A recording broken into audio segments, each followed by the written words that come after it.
नमस्कार। आज के इस वीडियो लेक्चर में हम जो टॉपिक्स कवर करने वाले हैं वे हैं software reliability, comparison between hardware and software reliability and reliability matrix. तो आइए सबसे पहले हम देखते हैं सॉफ्टवेयर रिलायबिलिटी क्या होता है। Software reliability is defined as probability of failure free operation of a system in a specified environment for a specified time।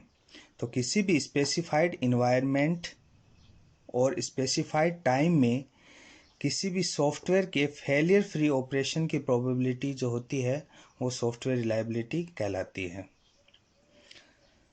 और दूसरे शब्दों में हम इसको समझें तो किसी भी गिवन इन्वायरमेंटल कंडीशन में for particular amount of time जो सॉफ्टवेयर की एबिलिटी होती है टू फंक्शन उसे हम सॉफ्टवेयर रिलायबिलिटी कहते हैं। फॉर एग्जांपल हमारे पास प्रोग्राम x है। ये है कि x were to be executed 100 times and require a total of 8 hours of execution time, then it is likely to operate correctly 95 times.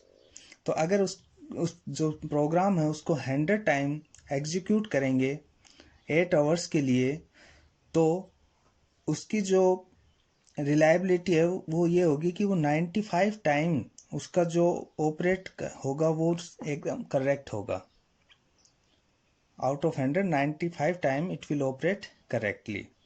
Reliability of a product keeps changing as errors are detected and fixed. और जो reliability है किसी भी product की वो fix नहीं रहती, it keeps changing. जैसे भी एरर्स डिटेक्ट होते हैं और उनको फिक्स किया जाता है।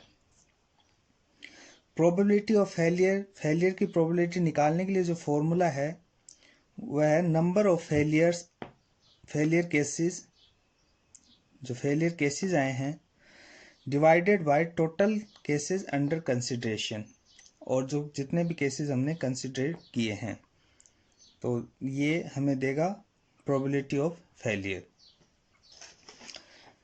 Next, factors influencing reliability. कौन कौन से फैक्टर रिलायबिलिटी को इन्फ्लुएंस करते हैं? तो फर्स्ट वन है number of faults present in the programme.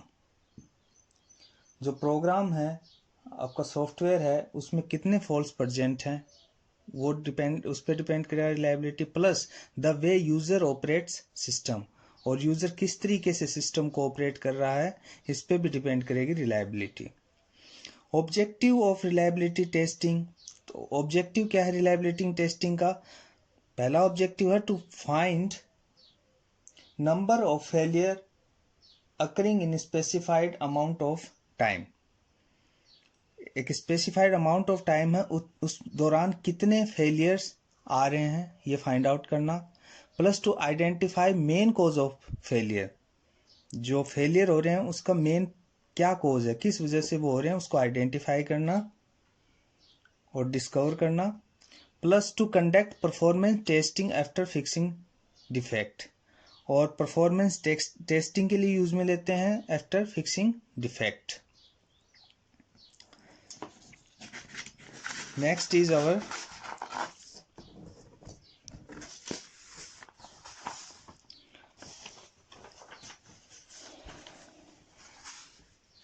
Comparison between hardware versus software reliability.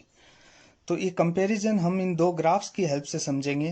पहला ग्राफ देखिए, ये हमें हार्डवेयर रिलायबिलिटी के फेलियर रेट्स बताएगा। इसे हम बाथ टब कर्व भी कहते हैं। यहाँ पे देखिए ये फेलियर रेट है, ये टाइम है। समय के साथ फेलियर रेट कैसे चेंज होती है। स्टार्टिंग में जब कोई भी हार्डवेयर डेवलप होता है तो उसकी फेलियर रेट ज़्यादा होती है, क्योंकि टेक्नोलॉजी नई नई होती है और उसे इवोल्व होने में टाइम लगता है, वो इवोल्व हो रही होती है।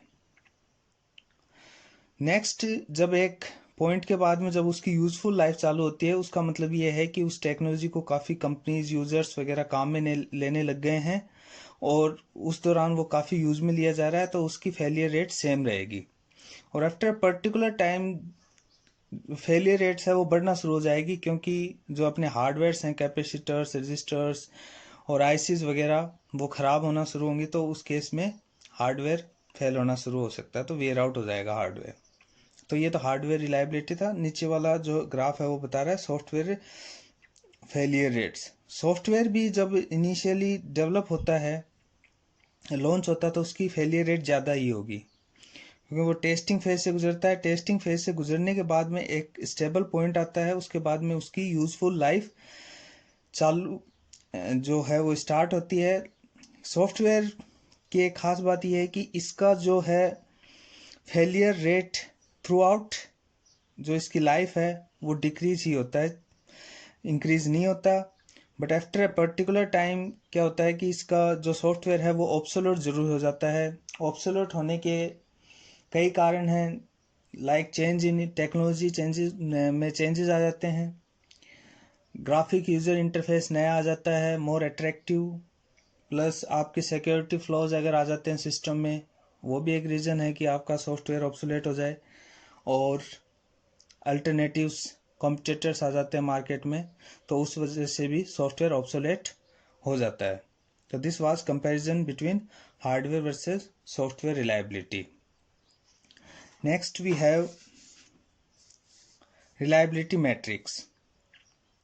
Reliability metrics are used to quantify the reliability of a software product and specify in ASRS. The main purpose of using software matrices is to improve the reliability by identifying areas of the software requirements, specification and code that causes error.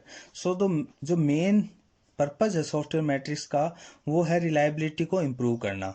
Improve कैसे करेंगे? Bye identifying कि problem किस वजह से reliability वो failures अकर हो रहे हैं, तो उन फेलियर्स को आइडेंटिफाई करना प्लस उनको रिमूव करना, करेक्ट करना।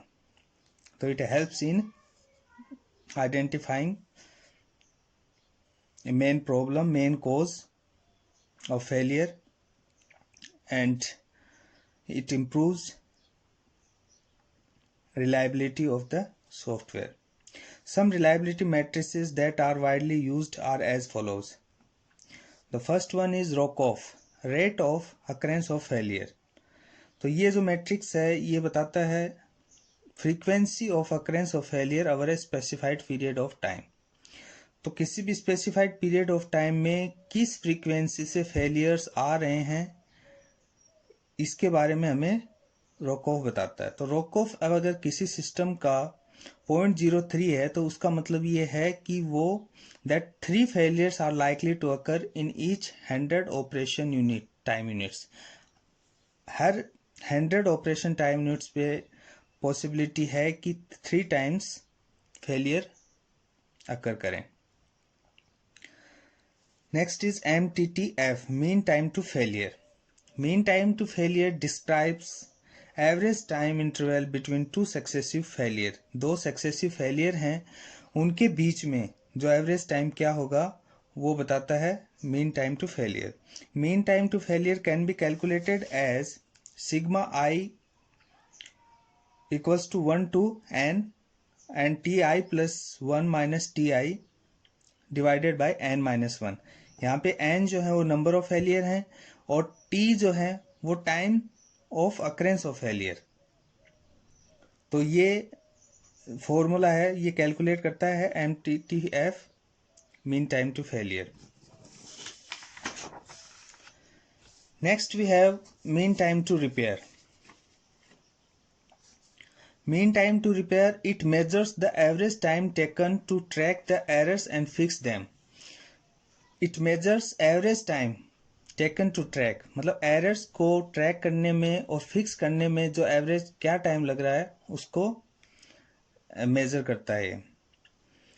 Next is MTBF, mean time between failures। और mean time between failures को कैलकुलेट करने के लिए हम MTTF जो मीन टाइम टू फेलियर है उसको ऐड करते हैं किससे? MTTR, mean time to repair से। तो इन दोनों को ऐड करेंगे तो we will get mean time between failure.